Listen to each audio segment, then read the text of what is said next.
Hi hello ನಮಸ್ತೆ, ನಾನು ರಾಜು ಅಷ್ಟೇ. ನೀವು ನೋಡ್ತಿದ್ದೀರಾ centre point Kannada YouTube channel. Bhima ಹೇಳಿದಂಥ ಈ ತಲೆಬುರುಡೆ ಕತೆಗೆ, ಭೀಮ ಹೇಳಿದಂಥ ಧರ್ಮಸ್ಥಳದ ಅಕ್ಕಪಕ್ಕ ಆದಂಥ ಅಸಹಜ ಸಾವುಗಳ ಹೂತಿರೋ ಬಗ್ಗೆ ಕೊಟ್ಟಂಥ ಮಾಹಿತಿಯ ಸಲುವಾಗಿ SIT ತಂಡ ನೇತ್ರಾವತಿ ದಡದ ಪಕ್ಕದಲ್ಲಿರುವಂಥ ಜಾಗದಲ್ಲಿ 13 ಜಾಗವನ್ನು ಗುರುತು ಮಾಡಿತ್ತು. 3 ದಿನದಲ್ಲಿ ಕಾರ್ಯಾಚರಣೆ ಮಾಡಿ ಇವತ್ತು 4ನೇ ದಿನದ ಕಾರ್ಯಾಚರಣೆ ಕೂಡ ಮಾಡಿತ್ತು. ಇವತ್ತು 7 ಮತ್ತು 8ನೇ ಸ್ಪಾಟ್ನಲ್ಲಿ ಸಮಾಧಿ ಅಗೆಯುವಂಥ ಕೆಲಸ ಆಯಿತು. ಹಾಗಾದರೆ ಇವತ್ತು 7 ಮತ್ತು 8ರಲ್ಲಿ ಏನಾದರೂ ಮೂಳೆಗಳು ಸಿಕ್ತವಾ? ಸಿಕ್ಕಿಲ್ಲ ಅಂದರೆ ಮುಂದಿನ ಕಾರ್ಯಾಚರಣೆ ಏನು? ನಿನ್ನೆ ಸ್ಪಾಟ್ ನಂಬರ್ 6ರಲ್ಲಿ 12 ಮೂಳೆಗಳು ಸಿಕ್ಕ ಬಗ್ಗೆ ಅಧಿಕೃತವಾಗಿ ಮಾಹಿತಿ ಕೂಡ ಸಿಕ್ಕಿತ್ತು ಮತ್ತು ಭೀಮನ ಪರವಾಗಿ ಅನೇಕರು ಮಾತನಾಡಿದರು. ಆದರೆ ಇವತ್ತು ರಾಶಿ ರಾಶಿ ಹಣ ಸಿಗತ್ತೆ, ರಾಶಿ ರಾಶಿ ಅಸ್ಥಿಪಂಜರ ಸಿಗತ್ತೆ ಅನ್ನುವಂಥ ಮಾತುಗಳು ಕೂಡ ಕೇಳಿ ಬರ್ತಾ ಇದ್ವು. ಆದರೆ SIT ತಂಡ ಸ್ಪಾಟ್ ನಂಬರ್ 7, ಸ್ಪಾಟ್ ನಂಬರ್ 8ರಲ್ಲಿ ಸಮಾಧಿ ಅಗೆಯುವಂಥ ಕಾರ್ಯ ಮಾಡಿದಾಗ ಏನಾದರೂ ಮೂಳೆಗಳು ಸಿಕ್ತಾ? ಸಿಕ್ಕರೆ ಎಷ್ಟು ಮೂಳೆಗಳು ಸಿಕ್ತು? ಅಥವಾ ನಾಳಿನ ಆಪರೇಷನ್ ಏನಾಗುತ್ತೆ? ಇವೆಲ್ಲವನ್ನು ನೋಡೋಣ. ಅದಕ್ಕಿಂತ ಮೊದಲು ಇಲ್ಲಿ ತನಕ ನಮ್ಮ ಚಾನಲ್ನ ಸಬ್ಸ್ಕ್ರೈಬ್ ಮಾಡಿಲ್ಲ ಅಂದರೆ ಈಗಲೇ ಸಬ್ಸ್ಕ್ರೈಬ್ ಮಾಡಿ, ಜೊತೆಗೆ ಕಾಮೆಂಟ್ಗಳ ಮುಖಾಂತರ ತಮ್ಮ ಅಭಿಪ್ರಾಯವನ್ನು ತಿಳಿಸಬಹುದು. ಎಸ್ ವೀಕ್ಷಕರೇ, ನಿನ್ನೆ ಸ್ಪಾಟ್ ನಂಬರ್ ಅಂದರೆ ಮಾರ್ಕ್ ನಂಬರ್ 6ರಲ್ಲಿ ಸುಮಾರು 12 ಮೂಳೆಗಳು ಸಿಕ್ಕಾಗ ಎಲ್ಲರೂ ಭೀಮನ ವಿಜಯ ಅನ್ನುವಂಥ ಮಾತನಾಡಿದರು ಮತ್ತು ಭೀಮನಿಗೆ ಸಿಕ್ಕಂಥ ಒಂದು ಆತ್ಮಸ್ಥೈರ್ಯದ ವಿಜಯ ಅನ್ನುವಂಥ ಮಾತನ್ನು ಕೂಡ ಆಡಿದರು. ಅದರ ಜೊತೆಗೆ ಆರೋಪಿಗಳು, ಪ್ರಭಾವಿಗಳು ಕೇವಲ 15-16 ದಿನಗಳಲ್ಲಿ ಜೈಲಿಗೆ ಸೇರ್ತಾರೆ. ಎಲ್ಲವೂ ಕೂಡ ಕಂಪ್ಲೀಟ್ ಆಗುತ್ತೆ. ಇಲ್ಲೇ ತನಕ ನಡೆದಂಥ ಹತ್ಯಾಕಾಂಡಕ್ಕೆ ಒಂದು ಫುಲ್ ಸ್ಟಾಪ್ ಬೀಳುತ್ತೆ, ಅಥವಾ ಹತ್ಯಾಕಾಂಡ ಆದ ಸಲುವಾಗಿ ಆ ಆರೋಪಿಗಳಿಗೆ ಒಂದು ಒಳ್ಳೆಯ ಶಿಕ್ಷೆ ಆಗತ್ತೆ ಅನ್ನುವಂಥ ಒಂದು ಅಥವಾ ಕಠಿಣ ಶಿಕ್ಷೆ ಆಗತ್ತೆ ಅನ್ನುವಂಥ ಮಾತುಗಳು ಕೂಡ ಕೇಳಿ ಬರ್ತಾ ಇದ್ವು. ಅದೇ ಹೋಪ್ಸ್ನಲ್ಲಿ ಭೀಮ ಕೂಡ ಇದ್ದ, ಅದೇ ಹೋಪ್ಸ್ನಲ್ಲಿ SIT ತಂಡ ಕೂಡ ಇತ್ತು. ಇವತ್ತು ಮೊಟ್ಟ ಮೊದಲ ಅಂದರೆ ಮಾರ್ನಿಂಗ್ ಸ್ಪಾಟ್ ನಂಬರ್ 7 ಮತ್ತು 8ರಲ್ಲಿ ಅಕ್ಕಪಕ್ಕದಲ್ಲಿರುವಂಥ ಮಾರ್ಕ್ನಲ್ಲಿ ಸಮಾಧಿ ಆಗುವಂಥ ಕೆಲಸ ಆಯಿತು. ಆದರೆ ಇವತ್ತಿನ ಮಟ್ಟಿಗೆ ಹೇಳೋದಾದರೆ ಯಾವುದೇ ಕುರುಹುಗಳಾಗಲಿ, ಯಾವುದೇ ಬ್ಯಾಗ್ಗಳಾಗಲಿ, ಅಥವಾ ಯಾವುದೇ ಒಂದು ಹೂತಿಟ್ಟ ಬಗ್ಗೆ ಯಾವುದೇ ಮೂಳೆ, ಅಸ್ಥಿಪಂಜರ ಅಥವಾ ಅಕ್ಕಪಕ್ಕ ಬಟ್ಟೆ ಯಾವುದೂ ಸಿಗಲಿಲ್ಲ. ಹಾಗಾಗಿ ಇವತ್ತಿನ ಕಾರ್ಯಾಚರಣೆ ಸಂಜೆ 5ರಿಂದ 6 ಗಂಟೆಯ ಒಳಗೆ ಮುಗಿದಿದೆ. ಅಂದರೆ ಬೆಳಿಗ್ಗೆ 10 ಗಂಟೆ ಸ್ಟಾರ್ಟ್ ಆಯಿತು, ಸಮಾಧಿ ಅಗೆಯುವಂಥ ಕೆಲಸ ಆಯಿತು. ಕೆಲವೊಬ್ರು ಹೇಳಿದ್ರು ರಾಶಿ ರಾಶಿ ಹಣ ಸಿಗುತ್ತೆ, ಹಾಗೆ ಸಿಗುತ್ತೆ, ಹೀಗೆ ಸಿಗುತ್ತೆ ಅನ್ನುವಂಥ ಗೌಪ್ಯ ಮಾಹಿತಿ ಇದೆ. ಮೂಳೆಗಳನ್ನು ಗೌಪ್ಯವಾಗಿ ಸಾಗಿಸಿದ್ದಾರೆ ಅನ್ನುವಂಥ ಮಾತು ಕೂಡ ಕೇಳಿ ಬಂದಿತ್ತು. ಆದರೆ ಒಂದು ನಿರ್ದಿಷ್ಟ ಮಾಹಿತಿ ಪ್ರಕಾರ ಇವತ್ತು ಸ್ಪಾಟ್ ನಂಬರ್ 7 ಮತ್ತು ಸ್ಪಾಟ್ ನಂಬರ್ 8ರಲ್ಲಿ ಯಾವುದೇ ಒಂದು ಮೂಳೆ ಸಿಕ್ಕ ಬಗ್ಗೆ ಮಾಹಿತಿ ಇಲ್ಲ. ಅಂದರೆ ಯಾವುದು ಅಧಿಕೃತವಲ್ಲ. ಸಿಕ್ಕಿರ್ಬೋದು, ಸಿಕ್ಕಿಲ್ಲ ಇರ್ಬೋದು. ಆದರೆ ಅವರ ಒಂದು ಹಾವಭಾವ ನೋಡಿದ್ರೆ, ಅವರ ಒಂದು ನಡತೆ ನೋಡಿದ್ರೆ, ಅಥವಾ ಅವರ ಒಂದು ನಡವಳಿಕೆ ನೋಡಿದ್ರೆ ಯಾವುದೇ ಒಂದು ಅಸ್ಥಿಪಂಜರ ಸಿಕ್ಕ ಬಗ್ಗೆ, ಅಟ್ಲೀಸ್ಟ್ ಒಂದು ಮೂಳೆ ಸಿಕ್ಕ ಬಗ್ಗೆಯೂ ಕೂಡ ಅಧಿಕೃತವಾಗಿ ಮಾಹಿತಿ ಇಲ್ಲ. ಹಾಗಾಗಿ ನಾವೊಂದು ಕನ್ಫರ್ಮಿಂಗ್ ಬರ್ಬೋದು, ಸ್ಪಾಟ್ ನಂಬರ್ 7 ಮತ್ತು ಸ್ಪಾಟ್ ನಂಬರ್ 8ರಲ್ಲಿ ಯಾವುದೇ ಮೂಳೆ ಸಿಕ್ಕಿಲ್ಲ ಮತ್ತು ಇವತ್ತಿನ ಕಾರ್ಯಾಚರಣೆ ಮುಗಿದಿದೆ. ಇಲ್ಲೇ ತನಕ ನೋಡಿ, ಸೋಮವಾರದಂದು SIT ತಂಡದ ಅಧಿಕಾರಿಗಳು ಭೀಮನನ್ನು ತಂದು ನೇತ್ರಾವತಿಯ ಪಕ್ಕದಲ್ಲಿರುವಂಥ ನದಿ ತೀರದಲ್ಲಿ ಸ್ಪಾಟ್ ಮಹಜರನ್ನು ಮಾಡಿದ್ರು. 1ರಿಂದ 8 ತನಕ ಆ ನೇತ್ರಾವತಿ ನದಿಯ ಪಕ್ಕದಲ್ಲೇ ನಂಬರ್ಸ್ ಇದ್ದು ಅಲ್ಲಿ ಇಂಡಿವಿಜುವಲ್ ಆಗಿ ಸಮಾಧಿ ಆಗುವಂಥ ಒಂದು ಕೆಲಸ ಮಾಡಿದ್ರು. ಮೊದಲನೇ ದಿನ ಕೇವಲ ಒಂದು ಸ್ಪಾಟ್ ನಂಬರ್ 1ರಲ್ಲಿ ಆಗಿದ್ರು. ಅದಾದ ನಂತರ 2ನೇ ದಿನ 2, 3, 4ರಲ್ಲಿ ಆಗಿದ್ರು. 3ನೇ ದಿನ 5 ಮತ್ತು 6ರಲ್ಲಿ ಆಗಿದ್ರು. ಹಾಗಾಗಿ ಆ 3ನೇ ದಿನಕ್ಕೆ ಕಂಪೇರ್ ಮಾಡಿದ್ರೆ 3ನೇ ದಿನ 2 ಮೃತದೇಹಗಳು ಸಿಕ್ಕಿದ್ವು, 2 ID ಕಾರ್ಡ್ ಸಿಕ್ಕಿದ್ವು ಎನ್ನುವಂಥ ಮಾತುಗಳು ಕೇಳಿಬಂದರೂ ಕೂಡ ಅಧಿಕೃತವಾಗಿ 12 ಮೂಳೆಗಳು ಸಿಕ್ಕ ಬಗ್ಗೆ ವರದಿಯಾಗಿತ್ತು. ಮತ್ತು ಆ ಎಲ್ಲ ಮೂಳೆಗಳನ್ನು ಕೂಡ FSL ಅಧಿಕಾರಿಗಳು ಒಂದು ಪ್ಲಾಸ್ಟಿಕ್ ಬ್ಯಾಗ್ನಲ್ಲಿ ಕಲೆಕ್ಟ್ ಮಾಡಿ ಅದನ್ನು ಕರ್ನಾಟಕ ಮೆಡಿಕಲ್ ಕಾಲೇಜ್ KMC ಕಳಿಸಿ ಅದಾದ ನಂತರ DNA ಪ್ರೊಫೈಲ್ ಮಾಡುತ್ತೆ, ಅದಾದ ನಂತರ ತನಿಖೆಗೆ ಒಳಪಡುತ್ತೆ. ಆದರೆ ಇವತ್ತು ಅದೇ ಹೋಪ್ಸ್ನಲ್ಲಿದ್ದಂಥ SIT ತಂಡಕ್ಕೆ ಇವತ್ತು ಒಂದೇ ಒಂದು ಮೂಳೆ ಸಿಕ್ಕಿಲ್ಲ. ಅಥವಾ ಭೀಮನಿಗೂ ಕೂಡ ಹೇಳ್ತಾ ಇದ್ದ, ನಾನು ಹೂತಾಕಿದ್ದೇನೆ ಒಂದೊಂದು ಸ್ಪಾಟ್ನಲ್ಲೂ ಕೂಡ 7ರಿಂದ 8 ಹೆಣಗಳನ್ನು, ಒಂದೊಂದು ಸ್ಪಾಟ್ನಲ್ಲೂ ಕೂಡ 7ರಿಂದ 8 ಹೆಣಗಳನ್ನು ಹೂತಾಕಿದ್ದೇನೆ ಅಂತ ಮಾಹಿತಿ ಕೊಟ್ಟಿದ್ದ. ಆದರೆ ಇವತ್ತಿನ ಮಟ್ಟಿಗೆ ಆ ಹೇಳಿಕೆ ಸ್ವಲ್ಪ ಕನ್ಫ್ಯೂಷನ್ ಆಯಿತು, ಅಥವಾ ಮಾರ್ಕ್ ಮಾಡಿದ ರೀತಿಯಲ್ಲಿ ಸ್ವಲ್ಪ ಗೊಂದಲ ಆಯಿತು, ಗೊತ್ತಿಲ್ಲ. ಇವತ್ತು ಯಾವುದೇ ಹೆಣಗಳು ಸಿಕ್ಕಿಲ್ಲ. ನೋಡಿ, ನಾವು ಒಂದು ಕನ್ಫರ್ಮ್ ಬರ್ಬೋದು, ಅದೇನೆಂದರೆ ಭೀಮ ಹೇಳಿದ್ರಲ್ಲಿ ಸತ್ಯ ಇದೆ. ಭೀಮ ಹೆಣಗಳನ್ನು ಹೂತಾಕಿದೆ ಅನ್ನೋದಕ್ಕೆ ನಿನ್ನೆ ಸಾಕ್ಷ್ಯ ಸಿಕ್ಕಿದೆ.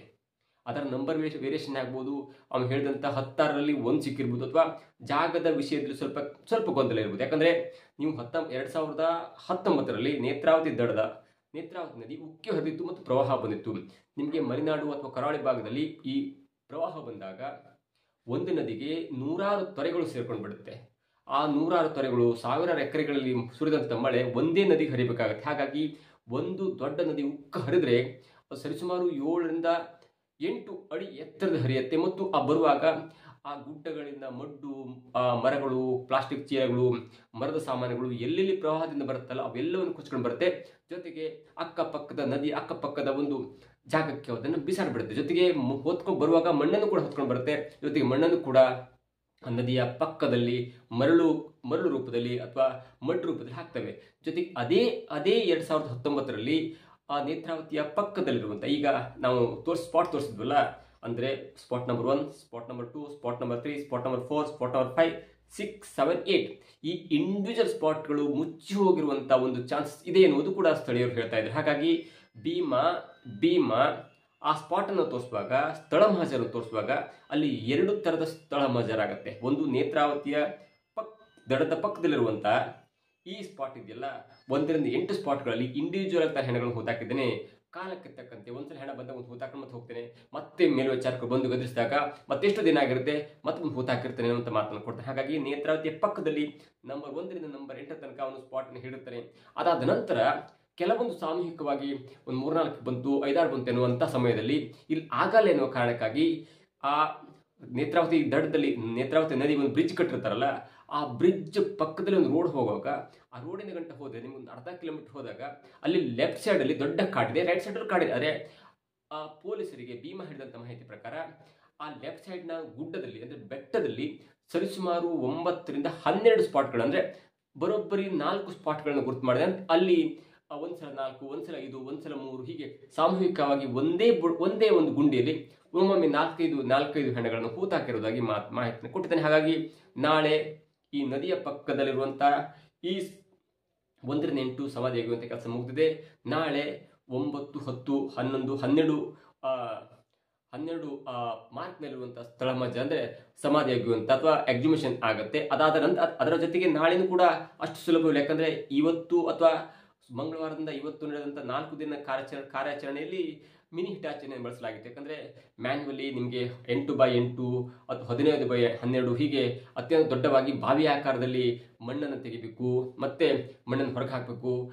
4 ಅಡಿ ಸಿಕ್ಕಲಿಲ್ಲ ಅಂದರೆ 6 ಅಡಿ ತೆಗಿಬೇಕು. ಹಾಗಾಗಿ ದೊಡ್ಡ ಕೆಲಸ ಆಗತ್ತಂತ ಒಂದು ಮಿನಿ ಹಿಟಾಚಿಯನ್ನು ತಂದಿದ್ರು. ಆದರೆ ನಾಳೆ ಆ ಕಾಡಿನಿಂದ ಸ್ವಲ್ಪ ಅರ್ಧ ಕಿಲೋಮೀಟರ್ ಒಳಗಡೆ ಇದೆ, ಮೇಲ್ಗಡೆ ಇದೆ. ಹಾಗಾಗಿ ಮಿನಿ ಹಿಟಾಚಿ ಹೋಗುತ್ತಾ, ಮಿನಿ ಹಿಟಾಚಿ ಹೋಗ್ಲಿಕ್ಕೆ ತಯಾರಿ ಆಗುತ್ತಾ, ಅಥವಾ ಒಂದು ಸ್ವಲ್ಪ ಕಚ್ಚಾ ರೋಡ್ ಮಾಡಿಕೊಂಡು ಕಾಡಿನ ಬೆಟ್ಟ ಪ್ರದೇಶನ ತೆಗಿತಾರ ಎನ್ನುವಂಥದ್ದು ಕೂಡ ಕುತೂಹಲವಾಗಿದೆ. ನಾಳೆ ಮ್ಯಾನ್ಯುವಲಿ ಸ್ವಲ್ಪ ಸ್ಪಾಟ್ ನಂಬರ್ 9 ಅಥವಾ 10ರಲ್ಲಿ ಮ್ಯಾನ್ಯುವಲಿ ಅಗಿಲಿಕ್ಕೆ ಟ್ರೈ ಮಾಡ್ಬೋದು. ಇಲ್ಲ ಅಂದರೆ ಹಿಟಾಚಿಯನ್ನು ತೆಗೆದುಕೊಂಡು ಹೋಗಿ ಅದನ್ನು ಸ್ವಲ್ಪ ಮರಗಳನ್ನು, ಚಿಕ್ಕ ಪುಟ್ಟ ಮರಗಳನ್ನು ಕಡಿದು ಮಿನಿ ಹಿಟಾಚಿಯನ್ನು ತೆಗೆದುಕೊಂಡು ಹೋಗಿ ಅಲ್ಲಿ ಸಮಾಧಿ ಆಗುವಂಥ ಕೆಲಸ ಕೂಡ ಮಾಡ್ಬೋದು.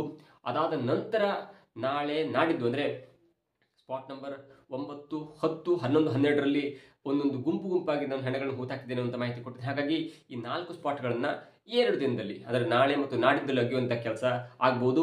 ಜೊತೆಗೆ ಅವನು ಮತ್ತೊಂದನ್ನು ಹೇಳಿದ್ದಾನೆ, 13ರಲ್ಲಿ ನಾನು ಸಾಮೂಹಿಕವಾಗಿ ಎಲ್ಲ ಒಂದೇ ಕಡೆ ಹೂತಾಕಿದ್ದೇನೆ ಅಂತ ಮಾಹಿತಿ ಕೊಟ್ಟಿದ್ದಾರೆ ಅನ್ನುವಂಥ ಒಂದು ಸ್ಪಷ್ಟತೆ ಈಗ ಸಿಗ್ತಾ ಇದೆ. ಹಾಗಾಗಿ 13ರಲ್ಲಿ ಏನಾಗುತ್ತೆ, 13 ಎಲ್ಲಿ ಬರುತ್ತೆ, 13 ನದಿಯ ಪಕ್ಕದ ಮತ್ತೊಂದು ಭಾಗದಲ್ಲಿ ಬರುತ್ತೆ ಅನ್ನುವಂಥ ಮಾಹಿತಿ ಕೂಡ ಸಿಗ್ತಾ ಇದೆ. ಏನೇ ಆಗಲಿ ಭೀಮಾ ಹೇಳಿದ್ದು ಸತ್ಯ ಎನ್ನುವುದು ನಿನ್ನೆಯ ಮಟ್ಟಿಗೆ ಗೊತ್ತಾಗಿದೆ. ಆದರೆ ಎಷ್ಟು ಹೆಣ ಸಿಕ್ಕಿದೆ, ಅದು ಆ 100 ಹೆಣಗಳು ಅಥವಾ ಒಂದು ಮಾಹಿತಿ ಪ್ರಕಾರ 450 ಹೆಣಗಳನ್ನು ಹೂತಾಕಿದ್ದೇನೆ ಅನ್ನುವಂಥ ಆ ಲೆಕ್ಕಾಚಾರ ಕೊಟ್ಟಿದ್ದಾನೆ.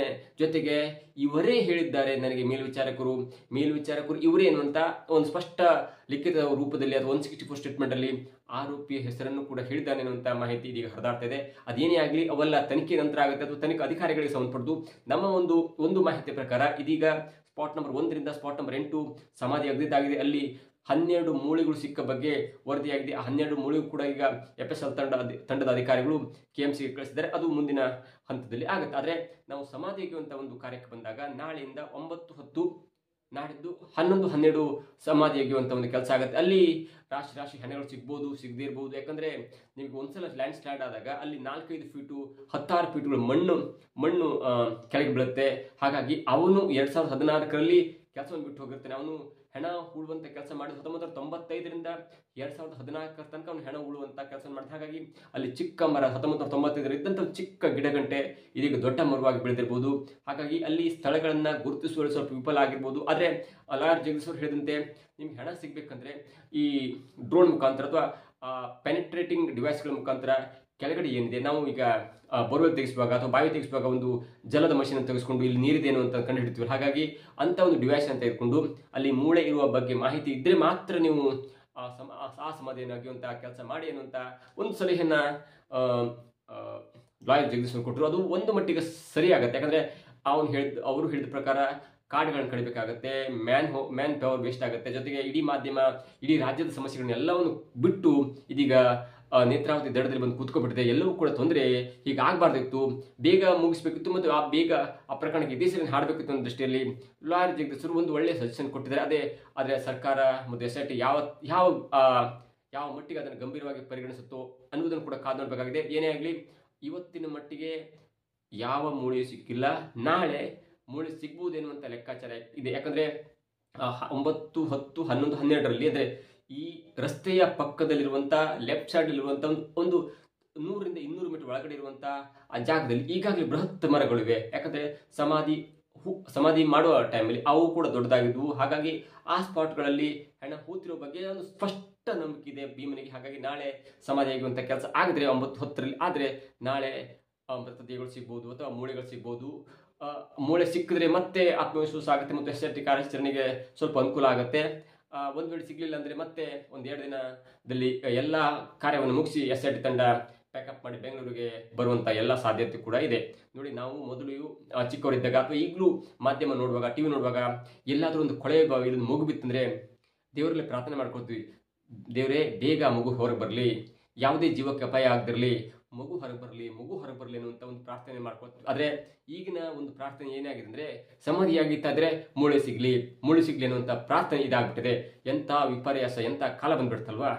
ಇದಾಗುತ್ತೆ ಇವತ್ತಿನ ವಿಶೇಷ. ನೋಡ್ತಾ ಇರಿ centre point Kannada YouTube channel.